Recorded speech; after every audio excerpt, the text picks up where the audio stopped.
کہ میں نے اللہ سے کہا تھا کہ کم از کم یہاں ان لوگوں میں میں نے کوئی گناہ نہیں کیا بلکہ گناہ گاروں کو ختم کیا ہے۔ پھر مجھے یہ یاد ہے کہ میں اتنا رویا تھا کہ میری ہچکی بند گئی تھی۔ یاد نہیں آدھی رات گزر گئی تھی یا اس سے بھی زیادہ وقت ہو چکا تھا۔ میری آنکھ لگ گئی، میں نے ایک بڑے ہی واضح اور صاف خواب میں دیکھا۔ شام کا دھندلکا ہے، معلوم نہیں کون سی جگہ ہے۔ کچی دیوار ہے، اس کا چاروں طرف احاطہ ہے اور درمیان میں صحن ہے اور کچے مکانات کے کھنڈر ہیں۔ میں اس صحن میں حیران و پریشان کھڑا ہوں اور باہر نکلنے کا راستہ دیکھ رہا ہوں، لیکن وہاں کوئی دروازہ نہیں۔ کھنڈر کی طرف منہ کرتا ہوں تو یہ دیکھ کر میرا خون خشک ہو جاتا ہے کہ ایک بہت بڑا سانپ شاید کھنڈر سے نکل کر آیا ہے اور میرے بالکل قریب آن پہنچا ہے۔ اس کا رنگ مجھے آج تک یاد ہے، کالا، سارے جسم پر چھوٹے چھوٹے سفید اور منحنی سے دائرے۔ وہ سر اٹھا کر پھن پھیلا لیتا ہے اور مجھے یوں لگتا ہے جیسے میں یہ سن رہا ہوں کہ میں تجھے ڈسنے کے لیے آیا ہوں اور تو مجھ سے بھاگ نہیں سکے گا۔ میں خوف زدہ ہو کر آہستہ آہستہ پیچھے ہٹتا ہوں۔ وہ تیزی سے میرے قریب آ کر رک جاتا ہے اور اس کا منہ اور اونچا ہو جاتا ہے۔ میں اس خیال سے بائیں طرف کو چل پڑا کہ کھنڈر میں سے بھاگ نکلنے کا راستہ مل جائے گا، لیکن سانپ میرے راستے میں آ جاتا ہے۔ پیچھے مڑ کر بھاگنے لگتا ہوں تو سانپ سامنے کھڑا نظر آتا ہے۔ آواز سنائی دیتی ہے کہ تو مجھ سے بھاگ نہیں سکے گا، میں نے تجھے ڈسنا ہی ہے۔ میں اتنا خوف زدہ ہو جاتا ہوں کہ میرا جسم کانپنے لگتا ہے۔ میں آسمان کی طرف دیکھ کر دل ہی دل میں اللہ کو پکارتا ہوں۔ سانپ اور قریب آ جاتا ہے اور مجھے اس کی پھونکار صاف سنائی دینے لگتی ہے۔ معلوم نہیں ایک جانور کہاں سے نکل آتا ہے، میں نے اسے کسی طرف سے آتے نہیں دیکھا۔ اسے تو جیسے زمین نے اگلا ہو۔ جانور بھی عجیب قسم کا ہے، جسم بالکل بلی جیسا لیکن منہ نیولے جیسا، لمبوترا اور آگے سے نوکیلا۔ وہ پہلے آہستہ آہستہ دبے پاؤں سانپ کے پیچھے سے اس کی طرف آتا ہے، پھر جھپٹ کر اس کی گردن پکڑ لیتا ہے۔ چند لمحوں میں وہ سانپ کو بھمبوڑ کر اس کا سر اس کے جسم سے الگ کر دیتا ہے اور اس کے ساتھ ہی سارا ماحول بالکل ہی تاریک ہو جاتا ہے۔ مجھے اس جانور کی آنکھیں نظر آتی ہیں اور ان آنکھوں میں روشنی ہے، جیسے چھوٹی چھوٹی دو ٹارچیں روشن ہوں۔ جانور دیوار کی طرف منہ کرتا ہے تو اس کی آنکھوں کی روشنی میں دیوار میں مجھے ایک جگہ شگاف نظر آتا ہے۔ میں بڑی تیزی سے اس شگاف میں سے باہر نکل جاتا ہوں۔ اندھیرا اجالے میں بدل جاتا ہے اور میں اپنے آپ کو ایک بلندی پر کھڑا دیکھ رہا ہوں۔ افق تک ہریالی ہے، درخت اور ٹیکریاں ہیں اور افق پر کئی رنگوں کی شفق ہے اور رنگین بادلوں کے لمبے لمبے ٹکڑے دور تک چلے گئے ہیں اور کچھ بادل ٹیڑھی میڑھی لکیروں جیسے ہیں۔ پھر اندھیرا چھا جاتا ہے اور میری آنکھ کھل جاتی ہے۔ میں بستر میں سے اٹھ بیٹھا، دیا جل رہا تھا، میری سانسیں تیز ہو گئی تھیں۔ یہ خواب ایسا حقیقی تھا کہ میں جھونپڑے کی دیواروں کو غور سے دیکھنے لگا کہ یہ مٹی کی کچی دیواریں ہیں یا یہ بدل گئی ہیں۔ کچھ دیر بعد میرا ذہن بیدار ہوا تو مجھے خیال آیا کہ میں نے تو خواب دیکھا ہے۔ میں خواب کو یاد کرنے لگا اور میرا دل گواہی دے رہا تھا کہ یہ خدائی اشارہ ملا تھا، مجھے راستہ مل جائے گا اور میں یہاں سے نکل جاؤں گا۔ ایک بات اور ہے جس پر شاید کچھ حضرات یقین نہ کریں، ہو سکتا ہے یہ میرا وہمہ ہو، لیکن بتا دینے میں کوئی حرج نہیں۔ میری اس وقت کی ذہنی کیفیت کو سامنے رکھ کر میری یہ بات سنیں۔ میں نے بتایا ہے کہ افق پر بادلوں میں کچھ ایسے بادل تھے جو ذرا چوڑی اور منحنی سی لمبی لکیروں کی طرح تھے۔ آپ نے ایسے بادل دیکھے ہوں گے جو صبح طلوع آفتاب کے وقت یا شام غروب آفتاب کے وقت افق پر کبھی کبھی نظر آیا کرتے ہیں۔ مجھے یوں لگا جیسے کوئی آیت آسمان پر لکھی ہوئی تھی۔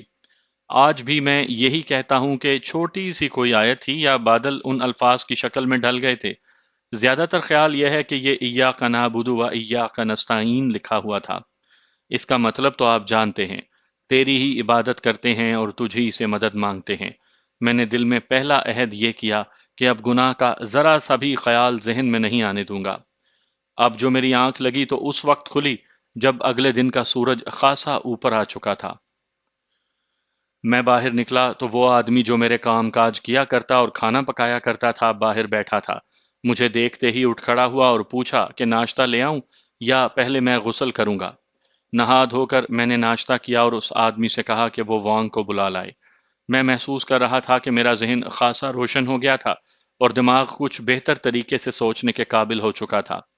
میں نے وانگ کو اس لیے بلایا تھا کہ اسے کہوں گا کہ کچھ آدمی اپنے ساتھ لے آئے تاکہ میں جاپانیوں کی رائفلیں، مشین گن اور ایمونیشن وغیرہ کسی موزوں جگہ چھپا دوں۔ وانگ کے آنے تک میں یہ سوچتا رہا کہ یہ اسلحہ اور ایمونیشن کہاں چھپایا جا سکتا ہے۔ سیدھی بات ہے کہ یہ سب چیزیں دریا میں پھینک دیتے، لیکن فوجی ہونے کی وجہ سے میں اتنا اسلحہ اور ایمونیشن ضائع کرنے سے گھبراتا تھا۔ یہ کسی وقت کام آ سکتا تھا۔ وانگ آیا تو میں نے اسے بتایا کہ میں کیا کرنا چاہتا ہوں۔ وہ اس کی کوئی ضرورت نہیں سمجھ رہا تھا کہ اسلحہ چھپا دیا جائے۔ میں نے اسے بتایا کہ جاپانی پھر بھی آ سکتے ہیں اور وہ ہم سب کو مار ڈالیں گے اور یہاں کی عورتوں کو اپنے ساتھ لے جائیں گے۔ میں نے اسے یہ بھی بتایا کہ کوئی ایسا انگریز افسر بھی آ نکلے گا جو یہ اسلحہ دیکھ کر ہم پر یہ شک کرے گا کہ ہم جاپانیوں کے حامی ہیں اور جاپانی ہمیں یہ اسلحہ دے گئے ہیں۔ اچھا ہوا کہ وانگ میری بات سمجھ گیا۔ وہ 10-12 آدمی اپنے ساتھ لے آیا۔ ان کے پاس 2-3 کدالیں بھی تھیں۔ میں نے اسلحہ اور ایمونیشن اٹھوایا اور وہاں ان سب کو لے گیا جہاں چبوترا بنا ہوا تھا۔ اس چبوترے کا میں پہلے ذکر کر چکا ہوں۔ اسی چبوترے پر میں نے سمیع اللہ کو اس کے ساتھیوں کو گولیاں ماری تھیں۔ یہ چبوترا 4 فٹ سے زیادہ اونچا تھا۔ میں نے اس کے ارد گرد گھوم کر ایک جگہ دیکھ لی اور پھر اپنے آدمیوں کو بتایا کہ یہاں سے کھدائی کریں۔ کھدائی چبوترے کے پہلو سے اندر کی طرف کی گئی تھی جیسا کہ گف کھودی جاتی ہے۔ میں نے اس کی کھدائی یوں کروائی کہ زیادہ تر کھدائی زمین میں کی گئی جس طرح کہ قبر کھودی جاتی ہے۔ اس کی لمبائی ایک رائفل کی لمبائی سے 1.5 فٹ زیادہ رکھوائی۔ جب یہ کھدائی مکمل ہو گئی تو میں نے اس کے فرش پر کنکریاں اور پتھر ڈلوا دیے تاکہ رائفلوں کو زمین کی نمی کا زنگ نہ چڑھے۔ 9 رائفلیں اور ایک مشین گن تھی، یہ اس گڑھے میں رکھوا دی۔ ایمونیشن بھی رکھوا دیا اور کچھ اور چیزیں تھیں جو اسی کے اندر پھینکی، اور چبوترے کی سائیڈ میں یعنی اس گف کا جو دہانہ تھا وہاں گارے سے پتھر چنوا دیے اور باہر اور بھی پتھر ڈال کر مٹی کا ڈھیر لگا دیا تاکہ کسی کو پتہ نہ چلے اور بارش کا پانی بھی اس کے اندر نہ جائے۔ میں نے اپنی رائفل اور کچھ ایمونیشن اپنے پاس رکھا اور اس کے علاوہ انگریز پائلٹ کا ریوالور بھی میرے پاس تھا۔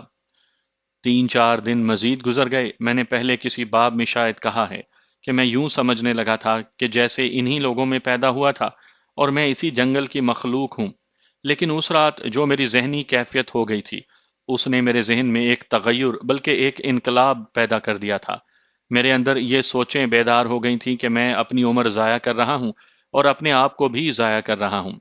کبھی خیال آتا کہ مجھے فوج سے یوں بھگوڑا نہیں ہونا چاہیے تھا، اور پھر یہ سوچ آتی کہ میں نے جس مقصد کے لیے، جس منزل پر پہنچنے کے لیے اتنا بڑا خطرہ مول لیا تھا، اس مقصد اور منزل تک پہنچنا مجھے جلدی چاہیے۔ میں نے وانگ سے پھر یہ کہنا شروع کر دیا کہ مجھے دریا کے پار پہنچا دے اور اب مجھے جانے کی اجازت دے، لیکن وہ نہیں مان رہا تھا اور اس کے ساتھی بھی نہیں مانتے تھے۔ 4-5 دن اسی کشمکش میں گزر گئے۔ اس دوران وانگ ایک بار پھر قصبے میں گیا۔ وہ مجھے بھی ساتھ لے جانا چاہتا تھا، لیکن میں اب وہاں جانے سے کچھ گھبراتا تھا۔ ایک روز وانگ کا وہ دوست آ گیا جو قصبے میں رہتا تھا اور جس کے ہاں ہم جا کر رکے تھے، اور اس نے شجاع الدین کی کہانی سنائی تھی۔ وہ وانگ کے گھر ٹھہرا تھا۔ دوپہر کھانے کے بعد وہ اور وانگ میرے پاس آ گئے اور خوب گپ شپ ہوئی۔ میں نے دیکھا کہ دونوں پیے ہوئے تھے، لیکن اتنی نہیں کہ ان کی زبانیں لڑکھڑا رہی ہوں۔ آپ فوج کی کس پلٹن میں تھے؟ وانگ کے دوست نے مجھ سے پوچھا۔ آپ کو کس نے بتایا ہے کہ میں فوج میں تھا؟ میں نے ہنستے ہوئے پوچھا اور کہا، کیا وانگ نے آپ کو میرے متعلق یہ نہیں بتایا تھا کہ میں رنگون میں دکان کرتا تھا اور ایک مسجد میں امامت بھی کیا کرتا تھا؟ ہاں، یاد آ گیا ہے، اس نے کہا۔ آج وانگ نے مجھے کچھ زیادہ ہی پلا دی ہے۔ آپ رہنے والے کہاں کے ہیں؟ اس نے پوچھا۔ میں آگرہ کا رہنے والا ہوں، میں نے جھوٹ بولا اور کہا، آپ نے شاید آگرہ کا نام سنا ہو۔ پھر میں نے دیکھا کہ وہ کوئی اور بات کر کے پھر میرے متعلق کچھ پوچھ لیتا تھا۔ اس کے پوچھنے کا انداز ایسا تھا کہ مجھے کچھ شک ہونے لگا۔ شک یہ تھا کہ وانگ ہی نے بتایا تھا کہ یہ شخص جرائم پیشہ اور معزز قسم کے مجرموں میں سے ہے۔ وانگ نے یہ بھی بتایا تھا کہ یہ شخص فریب کاری اور دھوکہ دہی کا ماہر ہے۔ وہ مانڈلے کا رہنے والا تھا۔ مجھے شک ہونے لگا تھا کہ یہ شخص اگر اونچے درجے کا جرائم پیشہ ہے تو یہ یقیناً انگریزوں کی انٹیلیجنس کا انفارمر یعنی مخبر ہوگا، اور یہ میرے متعلق ہی معلومات حاصل کرنے آیا ہوگا۔ یہ میرا وہم بھی ہو سکتا تھا، لیکن اس کا انداز ایسا تھا کہ میں اس شک کو نظر انداز نہیں کر سکتا تھا۔ کچھ دیر اور میرے پاس بیٹھ کر وہ رخصت ہو گیا۔ اس کے جانے کے بعد میں نے وانگ کو اپنے جھونپڑے میں بلا لیا۔ وانگ کے متعلق میں بتا دوں کہ اسے میں نے کبھی بھی نہیں کہا تھا کہ میں فوج سے بھگوڑا ہو کر آیا ہوں، لیکن وہ کوئی کم عقل آدمی نہیں تھا۔ وہ جانتا تھا کہ میں فوجی ہوں، کیونکہ جب اس سے میری پہلی ملاقات ہوئی تھی تو میں فوج کی وردی میں تھا۔ میرے پاس فوجی رائفل بھی تھی اور ایمیونیشن بھی۔ اس نے کبھی پوچھا بھی نہیں تھا لیکن وہ سمجھ گیا تھا کہ میں فوج سے نکل کر آیا ہوں۔ میرے دل پر یہ بوجھ آن پڑا تھا کہ وانگ کے اس دوست نے آج کیوں کریت کریت کر مجھ سے یہ باتیں پوچھی تھیں۔ تم اصل حرامزادے ہو، میں نے غصے میں وانگ سے پوچھا۔ کیا تم نے اسے بتایا ہے کہ میں فوجی ہوں؟ نہیں صاحب، وانگ نے جواب دیا۔ میں نے اسے آپ کی ساری باتیں سنائی تھیں اور جس طرح آپ نے سمیع اللہ کو اور اس کے ساتھیوں کو مارا تھا اور اژدہے کو بھی اور شیر کو بھی مارا تھا، یہ ساری باتیں سنائی تھیں اور یہ بھی سنایا تھا کہ آپ نے جاپانیوں کو اکیلے مار ڈالا تھا۔ یہ سب سن کر میرے دوست نے کہا کہ یہ شخص فوجی ہے۔ میں نے کہا تھا کہ فوجی نہیں ہے، لیکن یہ نہیں مانتا تھا۔ اسی لیے آپ سے پوچھا تھا کہ آپ کون سی پلٹن میں تھے۔ تم نے انگریز پائلٹ کے متعلق بھی سنایا ہوگا، میں نے کہا۔ ہاں صاحب، وانگ نے بتایا، میں نے یہ بھی سنایا تھا اور یہ بھی کہا تھا کہ ہمارا یہ ہندوستانی ساتھی رنگون میں دکاندار تھا اور مسجد میں امامت بھی کرواتا تھا۔ میں نے وانگ کو بہت گالیاں دیں اور وہ انجان اور معصوم سا بنا ہوا سنتا رہا۔ آپ اتنا ناراض کیوں ہوتے ہیں؟ وانگ نے کہا۔ آپ کو کوئی نہیں پکڑ سکتا، ہم کسی پکڑنے والے کو آپ تک پہنچنے ہی نہیں دیں گے۔ وانگ کچھ دیر بولتا رہا اور مجھے یقین دلاتا رہا کہ میرے ڈرنے کی کوئی وجہ نہیں اور کوئی ایسا خطرہ نہیں، لیکن میں کوئی نہ کوئی خطرہ محسوس کرنے لگا تھا۔ میں صاف محسوس کر رہا تھا کہ میرے دل پر ایک بوجھ سا آ پڑا ہے۔ میری ذہنی حالت رات والی تو نہیں تھی، لیکن اس کا اثر باقی تھا اور خواب جو میں نے دیکھا تھا اسے میں بے معنی نہیں سمجھتا تھا۔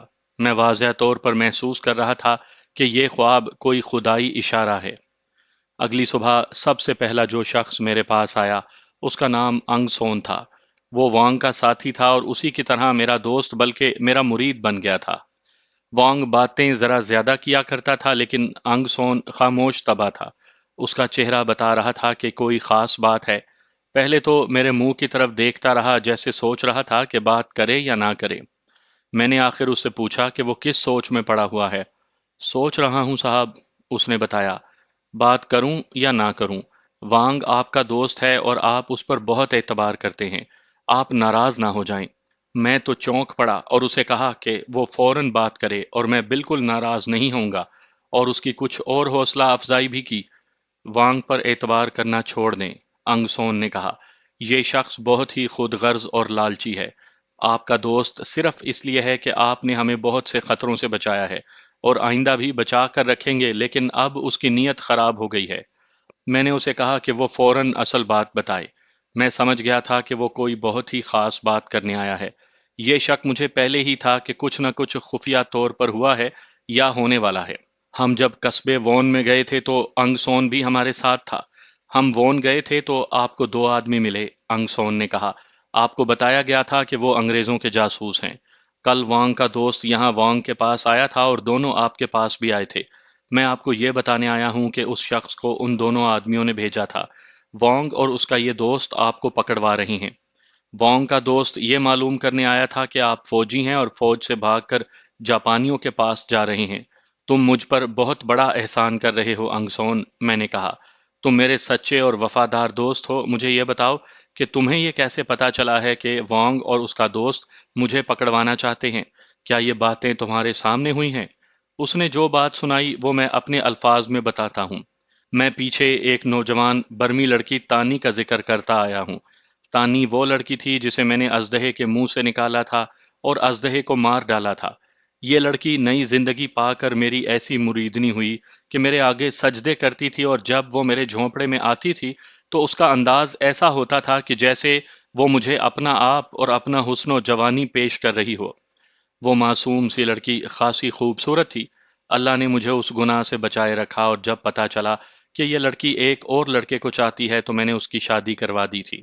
میں اگر سمیع اللہ جیسا ہوتا اور اپنے دین اور ایمان سے دستبردار ہو جاتا تو اس لڑکی کو بڑی آسانی سے اپنی بیوی بنا سکتا تھا۔ اسے تو میں خفیہ طور پر داشتہ بھی بنا سکتا تھا، لیکن میں آج بھی اللہ کا شکر ادا کرتا ہوں کہ میں نے اسے ایسی نظر سے کبھی بھی نہ دیکھا، اور اس کے ساتھ جو نیکی کی تھی وہ اللہ کی خوشنودی کے لیے کی تھی۔ اب مجھے اس نیکی کا اجر مل رہا تھا۔ انگ سون نے مجھے بتایا کہ وانگ کی ایک بہن ہے جو تانی کی بڑی گہری اور رازدار سہیلی ہے۔ وانگ کی یہ بہن خاصی جوان ہو چکی تھی، لیکن ابھی تک وانگ نے اس کی شادی کی کوئی بات نہیں کی تھی۔ اس لڑکی نے تانی کو بتایا کہ وانگ کا دوست آیا تھا اور دونوں جھونپڑے میں سر جوڑے بیٹھے رہے تھے۔ وانگ کی بیوی اور یہ بہن اپنے کام کاج میں لگی رہیں۔ یہ جھونپڑے کوئی بڑے مکانات تو تھے نہیں جن کے کمرے کشادہ اور ذرا دور دور ہوتے۔ وہ تو چھوٹے چھوٹے جھونپڑے تھے جن کے ہر کمرے میں بڑی مشکل سے دو چارپائیاں بچھ سکتی تھی۔ وانگ کی بہن ساتھ والے کمرے میں تھی تو اسے وانگ اور اس کے دوست کی باتیں سنائی دینے لگیں۔ وانگ کے دوست نے وانگ سے کہا کہ تم یہاں کیوں ذلیل و خوار ہوتے پھر رہے ہو؟ وہاں میرے پاس آ جاؤ، میں تمہیں ایسے کام پر لگا دوں گا جس میں اچھے بھلے پیسے ملیں گے، اور میں تمہیں بڑا اچھا مکان بھی دلوا دوں گا۔ وانگ نے اسے پوچھا کہ کام کیا ہے؟ جاسوسی، مخبری، دوست نے وانگ کو بتایا۔ تم مجھے اچھی طرح جانتے ہو وانگ، میں وہ کون سا جرم ہے جو میں نے نہیں کیا؟ میں اب یہاں نیک آدمی تو نہیں بن گیا۔ یہاں میں انگریزوں کے جاسوسی کے محکمے کا مخبر ہوں، اور کچھ اور کام کاج بھی کر لیتا ہوں۔ وہاں سے بہت دور آسام کے اندر جا کر کبھی کبھی ڈکیتی کی واردات کر لیتا ہوں یا اپنے آدمیوں سے واردات کرواتا ہوں۔ تم میرے پاس آ جاؤ۔ آ جاؤں گا، وانگ نے کہا، لیکن میں نے کبھی جاسوسی اور مخبری نہیں کی۔ تم مجھے بتا دینا کہ یہ کام کیسے کیا جاتا ہے۔ واردات جیسی بھی کہو گے کروں گا، لیکن فوجیوں کے لیے کبھی مخبری نہیں کی۔ ایک کام کرو، دوست نے کہا، یہ کام تو تم آسانی سے کر لو گے۔ یہ میں فوج کے جاسوسی کے محکمے کو بتاؤں گا تو تمہیں انعامات بھی ملیں گے اور تمہیں اچھی تنخواہ پر رکھ لیں گے اور تمہاری عزت بھی بن جائے گی۔ یہ جو داڑھی والا ہندوستانی یہاں رہتا ہے اور اس روز تمہارے ساتھ میرے گھر میں آیا تھا، اسے پکڑوا دو۔ نہ بھائی، وانگ نے کہا، اس شخص کے ہم پر بہت احسانات ہیں، میں اس کے ساتھ بے وفائی نہیں کر سکتا۔ میں تمہیں بتاتا ہوں کہ اس نے ہمیں کیسے کیسے خطروں سے بچایا ہے۔ وانگ نے اسے بتایا کہ میں نے یہاں آ کر کیا کچھ کیا تھا اور میرا کردار اور ان کی جوان لڑکیوں کے سلسلے میں اچھا رہا ہے، اور ان کی جان اور میں عزت کا محافظ بنا ہوا ہوں۔ اگر تمہارے پاس رائفل ہوتی اور رائفل کی گولیاں ہوتی تو یہ سارے کام تو تم بھی کر سکتے تھے، دوست نے وانگ سے کہا۔ یہ شخص انگریزوں کی فوج سے بھاگا ہوا ہے، تم نے ہی مجھے بتایا تھا کہ یہ جاپانیوں کے پاس جا رہا ہے، اور جاپانیوں نے ہندوستان کے فوجیوں کی جو فوج بنائی ہے یہ اس میں جائے گا۔ پھر تم نے یہ بھی بتایا تھا کہ اس نے ایک انگریز پائلٹ کو تم لوگوں کے ہاتھوں مروا دیا تھا، اور اس کا ریوالور اسی کے پاس ہے۔ تم اسے پکڑوا دو گے تو تمہیں انعام بھی دلواؤں گا اور بڑی عزت کی نوکری بھی مل جائے گی۔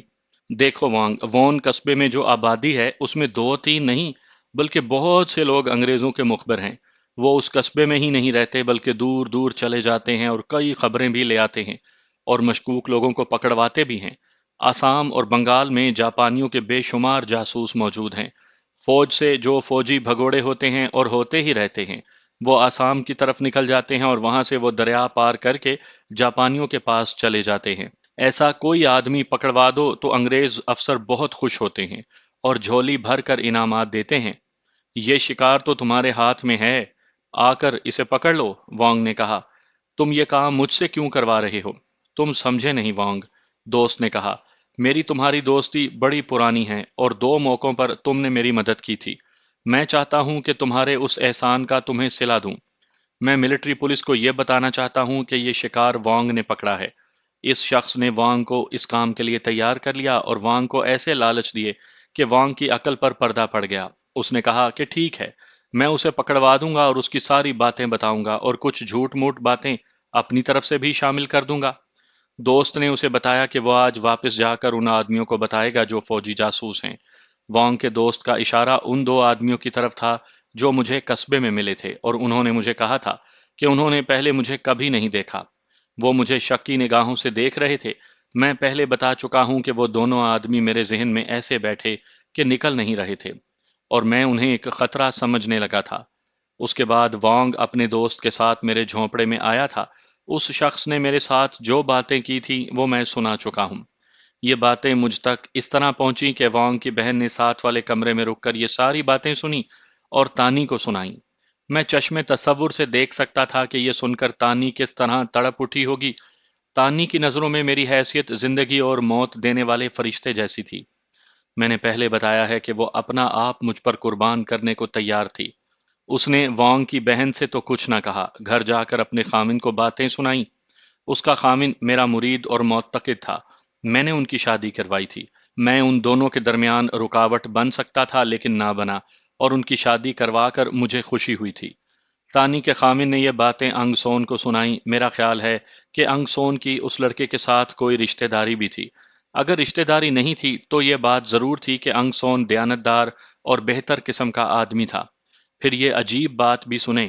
شام کے بعد وانگ کی بہن تانی کے گھر گئی اور اسے کہا کہ کسی طرح مجھے خبردار کر دیا جائے اور میں اپنے بچاؤ کا کچھ بندوبست کر لوں۔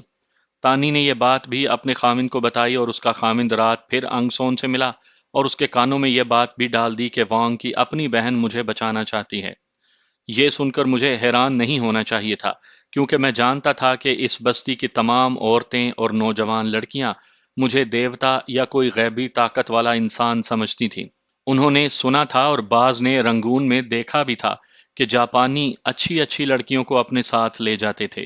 پھر سمیع اللہ اور اس کے گنڈوں نے اس بستی کی کسی بھی جوان لڑکی کو نہیں بخشا۔ جس لڑکی کو اشارہ کر دیتے اس کے والدین خود لڑکی کو سمیع اللہ اور اس کے گنڈوں کے پاس بھیج دیتے تھے۔ 9 جاپانی آ گئے تھے تو انہوں نے بستی کی کچھ لڑکیوں کو رات اپنے پاس رکھا تھا، اور میں نے جب ان جاپانیوں کو مار ڈالا تو عورتیں مجھے دیکھنے کو آتی تھیں اور سر جھکا لیتی تھیں جیسے میری پوجا کر رہی ہوں۔ یہ وجہ تھی کہ وانگ کی بہن بھی چاہتی تھی کہ میں اس کے بھائی اور بھائی کے دوست کے جال میں نہ آؤں اور زندہ سلامت یہاں سے نکل جاؤں۔ حقیقت یہ ہے کہ اللہ تبارک و تعالی چاہتا تھا کہ میں بچ کر یہاں سے نکل جاؤں۔ آپ شاید نہیں جانتے صاحب، انگ سون نے کہا، بستی کی عورتیں آپ کو دیوتا سمجھتی ہیں۔ دیکھ لیں کہ وانگ کی اپنی بہن چاہتی ہے کہ آپ یہاں سے نکل جائیں۔ میں آپ کو یہ بھی بتا دیتا ہوں کہ وانگ اور اس کا دوست اگر فوج کی پولیس کو یا کسی کو بھی یہاں آپ کو پکڑنے کے لیے لے آئے تو اس بستی کی ساری آبادی ان کے مقابلے کے لیے نکل آئے گی اور آپ کو ان کے پاس نہیں جانے دے گی۔ لیکن آپ خود سمجھ سکتے ہیں اس کا نتیجہ کیا ہوگا۔ ہاں انگسون، میں نے کہا، میں سمجھ سکتا ہوں۔ تم لوگ یا ہم سب ان 2 4 آدمیوں کو تو مار ڈالیں گے، تو پھر ہوگا یوں کہ وہاں سے فوج آ جائے گی اور میرے ساتھ تم سب کو مار ڈالے گی یا پکڑ کر لے جائے گی۔ پھر اس بستی کی جوان لڑکیوں کا خدا ہی حافظ ہوگا۔ مجھے بتاؤ کہ میں کیا کروں۔ یہاں سے نکل جائیں، انگ سون نے کہا۔ اس بستی کا کوئی شخص، کوئی عورت، کوئی بچہ نہیں چاہتا کہ آپ یہاں سے چلے جائیں، لیکن ہمیں آپ کی زندگی درکار ہے۔ آپ کا چلے جانا بھی ہم برداشت نہیں کر سکتے، اور ہم یہ بھی برداشت نہیں کر سکیں گے کہ آپ کو یہاں سے قیدی بنا کر فوج لے جائے یا یہاں سے آپ کی لاش اٹھائی جائے۔ میں آپ کو یہ بھی بتا دیتا ہوں کہ آپ چلے جائیں گے تو اس وانگ کو میں زندہ نہیں چھوڑوں گا۔ ایسے طریقے سے غائب کروں گا کہ نہ اس کے قاتل کا پتہ چلے گا، نہ ہی اس کی لاش ملے گی۔ مجھے نکل ہی جانا چاہیے، میں نے کہا، لیکن میں نے دریا کے پار جانا ہے۔ دریا کس طرح پار کروں گا؟ جاپانیوں کی موٹر بوٹ موجود ہے، انگ سون نے کہا۔ موٹر بوٹ لے کر غائب ہو جائیں۔ لیکن میں موٹر بوٹ چلانا تو جانتا ہی نہیں، میں نے کہا، اور دریا کی حالت دیکھو، سیلاب اتر ہی نہیں رہا۔ کنارے ڈوبے ہوئے ہیں، دریا کے درمیان میں لہریں دیکھو کتنی اونچی اونچی اٹھ رہی ہیں۔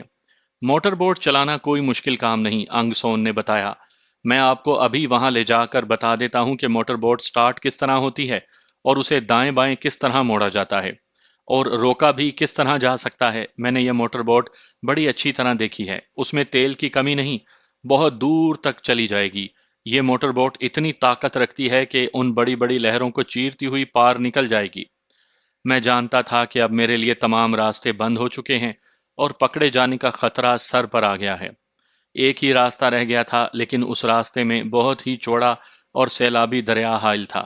میں جس علاقے کا رہنے والا ہوں وہاں کوئی دریا نہیں، وہاں برساتی نالے ہیں، اور برسات کے موسم میں جب بارش برستی ہے تو ان نالوں میں سیلاب آ جاتا ہے جو چند گھنٹوں بعد ختم ہو جاتا ہے۔ میں نے سروس میں آ کر جب باہر کی دنیا دیکھی تو کئی ایک دریا دیکھے، لیکن برما کا دریائے ایراوتی بہت ہی چوڑا اور خطرناک دریا تھا، لیکن مجھے اسی دریا میں سے نکل کر پار جانا تھا یا اسی میں ڈوب کر مر جانا تھا۔ مر جانے کے خیال سے یہ سوچ آئی کہ پکڑے جانے سے بہتر ہے کہ میں موت کو قبول کر لوں۔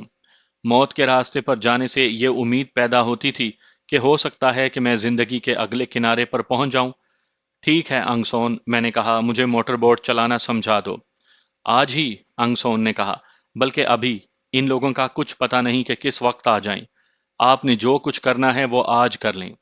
ہم دونوں کو اکٹھے دریا تک نہیں جانا چاہیے، میں نے کچھ سوچ کر کہا۔ میں ٹہلتے ٹہلتے اس جگہ پہنچ جاؤں گا جہاں موٹر بوٹ چھپا کر رکھی ہوئی ہے۔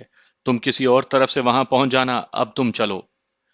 انگسون تو چلا گیا، لیکن مجھ پر ایسی کیفیت طاری ہو گئی جیسے مجھے سیلابی دریا میں پھینک دیا گیا ہو۔ مجھ پر ڈوبنے کی کیفیت طاری ہونے لگی۔ اچانک مجھے گزشتہ رات کا خواب یاد آیا تو میرا حوصلہ ذرا مضبوط ہو گیا۔ خواب یاد نہ آتا تو بھی مجھے اپنا حوصلہ مضبوط کرنا تھا۔ اس کے سوا اب کوئی چارہ کار نہ تھا۔ میں نے اللہ کو یاد کیا اور اٹھ کر باہر نکل گیا۔ میرا ضمیر صاف تھا۔ میں اپنے پیچھے بڑی اچھی یادیں چھوڑ کر جا رہا تھا۔ مجھے احساس تھا کہ اس بستی کے لوگ میرے لیے دعا ہی کریں گے۔ کوئی یہ نہیں کہے گا کہ چلو اچھا ہوا ایک بدکار انسان یہاں سے نکلا۔ یہ میرا تجربہ ہے کہ ضمیر اور روح پر کسی گناہ اور بدی کا بوجھ نہ ہو تو انسان کی روحانی قوتیں خطرے کے وقت بیدار ہو جاتی ہیں اور انسان معجزے کر کے دکھا سکتا ہے۔ میں خرامہ خرامہ دریا کی طرف چلا گیا اور ذرا آگے جا کر راستے سے ہٹ کر جھاڑیوں وغیرہ کی اوٹ میں ہو گیا تاکہ کوئی اور خصوصاً وانگ مجھے نہ دیکھ لے۔ وانگ دیکھ لیتا تو دوڑتا ہوا میرے پاس آتا اور کہتا تمہارے ساتھ کی خاطر آ گیا ہوں۔ میں اس جگہ تک اتر گیا جہاں موٹر بوٹ بندی ہوئی تھی۔ مجھے زیادہ انتظار نہ کرنا پڑا، انگ سون جلد ہی وہاں پہنچ گیا۔ میں نے یہ موٹر بوٹ پہلے بھی دیکھی تھی اور ایک دو مرتبہ بعد میں بھی دیکھی تھی، لیکن غور سے نہیں، ذرا دور سے ہی اس پر نظر ڈالی تھی۔ اب انگ سون مجھے اس کے اندر لے گیا، تب میں نے دیکھا کہ یہ بڑی ہی مضبوط موٹر بوٹ تھی اور یہ جاپانی فوج کی تھی۔ اس کی ایک سائڈ پر جاپانی زبان کے دو تین الفاظ لکھے ہوئے تھے۔ اس سے مجھے یہ تسلی ہو گئی کہ یہ عام قسم کی ماہی گیروں والی بوٹ نہیں۔ اس میں بڑی طاقت ہے صاحب، انگ سون نے کہا۔ میرا پکا یقین ہے کہ ان سیلابی موجوں کو یہ کشتی کچھ بھی نہیں سمجھے گی۔ یہ دیکھیں، میں آپ کو بتاتا ہوں کہ اسے کس طرح سٹارٹ کرنا ہے۔ انگ سون نے پہلی بار مجھے بتایا کہ وہ ماہی گیر تھا، لیکن چھوٹا موٹا ماہی گیر نہیں، بلکہ ایسی ہی موٹر بوٹ یا لانچ کرائے پر لے کر سمندر میں دور تک چلا جاتا اور وسیع پیمانے پر ماہی گیری کرتا تھا۔ اس نے مجھے بتایا کہ یہ سوئچ آن کر کے اس طرح انجن سٹارٹ ہوتا ہے، اور اس نے انجن سٹارٹ کر کے دکھایا۔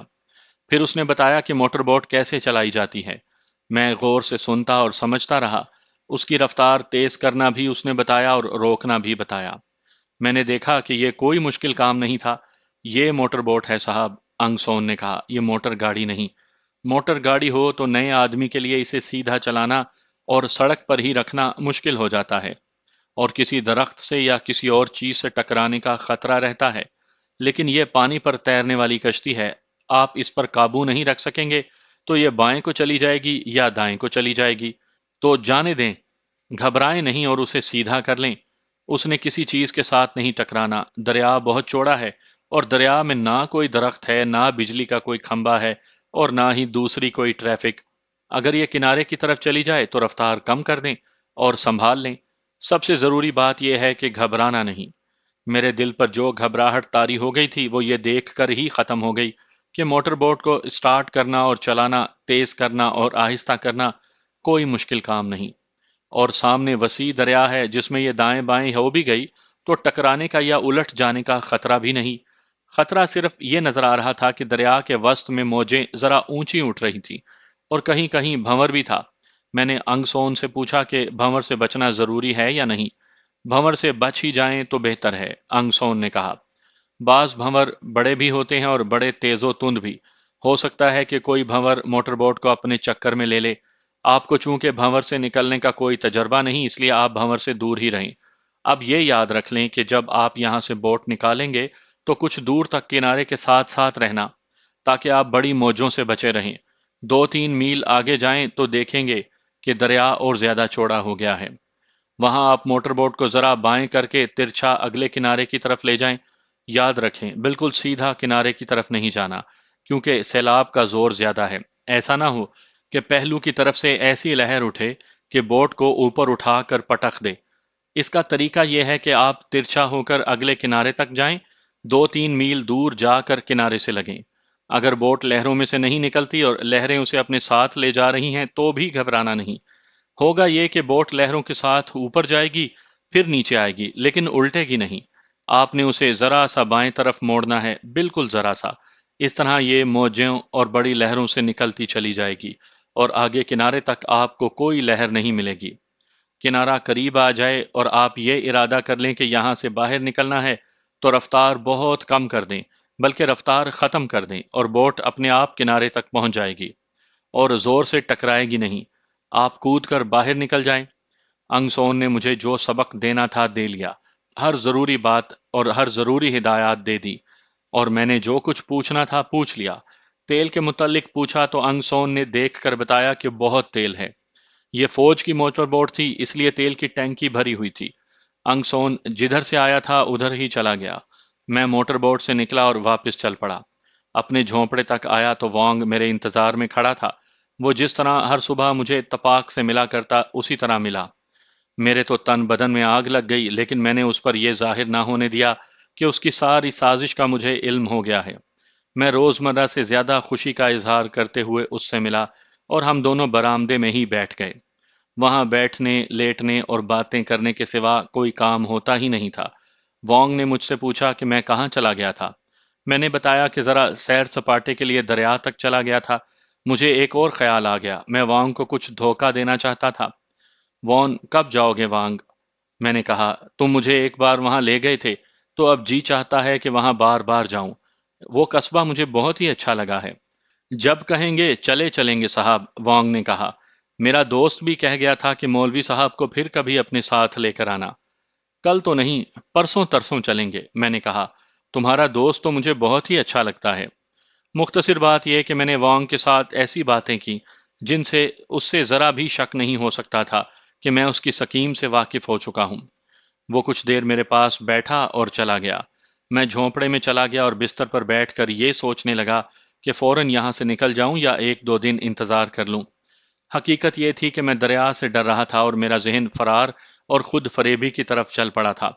وہ اس طرح کہ میں نے سوچا کہ ہو سکتا ہے انگ سون نے میرے آگے جھوٹ بولا ہو۔ جھوٹ بولنے کی یہی وجہ ہو سکتی تھی کہ اس کی وانگ کے ساتھ کوئی دشمنی پیدا ہو گئی ہو اور اسے وہ میری نظروں سے گرانا چاہتا ہو، یا اس کا خیال یہ ہو کہ میں کسی وقت بھڑک کر وانگ کو گولی مار دوں۔ میں نے یہ سوچ تو لیا، لیکن میرے پاس کوئی ایسا ذریعہ نہیں تھا جس سے تصدیق کرواتا کہ انگ سون نے سچ بولا ہے یا اس کی نیت کچھ اور تھی۔ میں انہی سوچوں میں گم تھا کہ تانی اپنے خامن کے ساتھ جھونپڑے میں داخل ہوئی۔ میں نے چونک کر انہیں دیکھا اور مسکرا کر اشارہ کیا کہ بیٹھ جائیں۔ وہ دونوں میرے سامنے میرے قریب بیٹھ گئے۔ یہ دونوں کبھی کبھی میرے پاس آیا کرتے تھے اور میں دونوں کے چہروں پر شگفتگی اور مسکراہٹیں دیکھا کرتا تھا، لیکن اس روز دونوں کے چہروں پر اداسی تھی اور سنجیدگی ایسی جو اس عمر میں چہروں پر نہیں آیا کرتی۔ تانی نے اپنے دونوں ہاتھ جوڑے اور میری طرف سے رکھائی۔ اس نے اپنا سر اتنا جھکایا کہ اس کا ماتھا میرے پاؤں پر آ لگا۔ سر اٹھا کر اس نے میرا دایاں ہاتھ اپنے دونوں ہاتھوں میں لیا، اسے چوما، پھر آنکھوں سے لگا کر چھوڑ دیا۔ اس نے پھر اپنے ہاتھ جوڑ دیے اور اس کا یہ انداز اور حرکتیں ایسی تھیں جیسے میں کسی دیوتا کا بت تھا اور وہ میری پوجا کر رہی تھی۔ اس کی اتنی خوبصورت آنکھیں سرخ ہو گئیں اور پھر ان آنکھوں سے آنسو بہہ نکلے۔ میں نے ہاتھ بڑھا کر اس کے سر پر ہاتھ رکھا۔ اس کے خامن نے بھی ویسے ہی کیا کہ ہاتھ جوڑ کر میرے پاؤں پر سجدہ کیا اور پھر میرا دایاں ہاتھ پکڑ کر چوما اور آنکھوں سے لگا کر چھوڑ دیا۔ مشکل یہ تھی کہ دونوں اردو نہیں جانتے تھے۔ تانی کے خامن نے اردو کے چند ایک الفاظ کہیں سے سیکھ لیے تھے۔ اس نے وہ الفاظ استعمال کرتے ہوئے اپنی زبان بولی اور ساتھ میں اشارے کیے جن سے میں یہی سمجھ سکا کہ یہ مجھ سے پوچھ رہا ہے کہ انگ سون نے مجھے کچھ بتایا ہے یا نہیں۔ انگ سون کا نام تو اس نے 3 4 مرتبہ بولا۔ تانی نے اپنی زبان میں بات کرتے ہوئے ہاتھوں سے اشارے کیے کہ میں یہاں سے چلا جاؤں۔ اس نے وانگ کا بھی نام کئی بار لیا۔ اس کا چہرہ بتاتا تھا کہ اس کے دل میں وانگ کے خلاف نفرت بھری ہوئی تھی۔ دو انسانوں کی نیتیں صاف ہوں، دلی اور روحانی وابستگی ہو تو اشارے بھی سمجھ میں آ جاتے ہیں۔ ان دونوں کے ساتھ میرا کچھ روحانی رشتہ تھا۔ مجھے خاصی دماغ سوزی کرنی پڑی۔ میں نے کچھ اپنی زبان میں کہا اور زیادہ تر اشارے کیے، اور تانی کے خامن نے اردو کے یہ چند ایک الفاظ اپنی زبان میں جوڑ کر اشارے کیے تو مجھ پر واضح ہو گیا کہ انگ سون نے مجھے جو اطلاع دی ہے وہ بالکل صحیح ہے۔ کچھ دیر اور بیٹھ کر تانی اور اس کا خامن ایک بار پھر میرے پاؤں پر سجدہ کر کے اٹھے اور چلے گئے۔ خامن پہلے جھونپڑے سے نکلا، مجھے آج تک وہ لمحات یاد ہیں۔ تانی دروازے میں سے نکلتے نکلتے رک گئی اور اس نے گھوم کر میری طرف دیکھا۔ اس کے چہرے پر اداسیوں کا تاثر پہلے سے کہیں زیادہ گہرا ہو گیا تھا۔ اس کی آنکھوں میں پھر آنسو آ گئے۔ میں نے ہاتھ اوپر کر کے ہلایا اور وہ دروازے سے نکل گئی۔ ان کے جانے کے بعد میں اس سوچ میں ڈوب گیا کہ جلدی نکل جاؤں یا ایک دو دن دیکھ لوں۔ انگسون کہتا تھا کہ میں جلد نکل جاؤں۔ یہ تو میں فوجی کی حیثیت سے جانتا تھا کہ انٹیلیجنس والوں کو کسی پر شک ہو جائے تو وہ زیادہ دیر انتظار نہیں کیا کرتے تاکہ ان کا مشتبہ ادھر ادھر نہ ہو جائے۔ میں نے یہ فیصلہ کیا کہ آج رات نکل جاؤں گا۔ پھر یہ سوچ آئی کہ وہ لوگ اس سے پہلے بھی آ سکتے ہیں، مجھے اس کی پیش بندی کر لینی چاہیے۔ میرے پاس اپنی رائفل تھی اور ایمونیشن بھی تھا جو اب تھوڑا رہ گیا تھا۔ اس کے علاوہ انگریز پائلٹ کا ریوالور بھی میرے پاس تھا۔ وہ پرانے ٹائپ کی رائفل تھی جسے مارک 3 کہا جاتا تھا۔ اس کی میگزین میں عام طور پر 5 راؤنڈ ڈالے جاتے تھے، لیکن میگزین میں 10 راؤنڈ بھی سما جاتے تھے اور 11واں راؤنڈ چیمبر میں رکھا جاتا تھا۔ میں نے میگزین میں 10 راؤنڈ ڈال لیے اور 1 راؤنڈ چیمبر میں ڈالا اور سیفٹی کیچ بند کر لیا۔ یہ رائفل میں نے اپنے بستر میں تکیے کی طرف چھپا دی۔ بستر فرش پر بچھا ہوا تھا۔ ریوالور میں 6 گولیاں ڈال کر نیفے میں اڑس لیا۔ میری ذہنی کیفیت ایمرجنسی یعنی ہنگامی حالات والی ہو گئی تھی۔ اب مجھے ایک لمحے کے لیے بھی بے خبر نہیں ہونا تھا۔ دوپہر کے وقت میرا خدمتی آدمی کھانا لے آیا جو میں نے ہیجانی سی کیفیت میں کھایا۔ بمشکل 1 یا 1.5 گھنٹہ گزرا ہوگا کہ انگ سون میرے جھونپڑے میں داخل ہوا۔ میں لیٹا ہوا تھا اور غنودگی محسوس کر رہا تھا۔ انگ سون کو دیکھ کر میں اٹھ بیٹھا۔ وہ آ گئے ہیں، انگ سون نے کہا۔ وہ وانگ کے جھونپڑے میں ہیں۔ آپ نکل جائیں یا ان کا انتظار کر لیں کہ وہ آپ کے پاس آتے ہیں یا نہیں، لیکن یہ سوچ لیں کہ مصیبت آپ کے سر پر آ گئی ہے۔ تم یہاں نہ ٹھہرو، میں نے کہا، کہیں ایسا نہ ہو کہ وہ تم پر شک کریں کہ تم نے مجھے پہلے ہی خبردار کر دیا تھا۔ انگ سون چلا گیا اور میں اپنے دفاع کے متعلق سوچنے لگا۔ میں نے یہ بھی سوچا کہ وہ لوگ ابھی وانگ کے گھر میں ہیں۔ میں یہاں سے کھسک جاؤں اور ان کے آنے تک موٹر بوٹ اسٹارٹ کر کے دریا میں چلا جاؤں، لیکن اس میں یہ خطرہ نظر آیا کہ ایسا ہو سکتا ہے کہ میں ابھی دریا سے دور ہی ہوں تو وہ مجھے دیکھ لیں یا کوئی مخبر انہیں بتا دے کہ میں دریا کی طرف جا رہا ہوں۔ یہ تو میں بھی جانتا تھا کہ انٹیلیجنس کے وہ 2 آدمی خالی ہاتھ نہیں ہوں گے۔ ان کے پاس ریوالور ہوں گے جو انہوں نے کپڑوں کے اندر چھپائے ہوئے ہوں گے۔ وہ جب مجھے بھاگتا دیکھیں گے تو پیچھے سے مجھ پر فائر کھول دیں گے۔ موٹر بوٹ پر سوار ہو جانے کی صورت میں تو میں ان کے لیے بڑا آسان ٹارگٹ بن سکتا تھا۔ وہ دریا کے کنارے پر آ کر مجھے مار سکتے تھے۔ میں نے بہتر یہی سمجھا کہ انہیں آنے دیا جائے۔ انگ سون سے میں نے پوچھ لیا تھا کہ وہ کتنے آدمی ہیں۔ اس نے بتایا کہ 2 تو وہ آدمی ہیں جو مجھے قصبے میں ملے تھے۔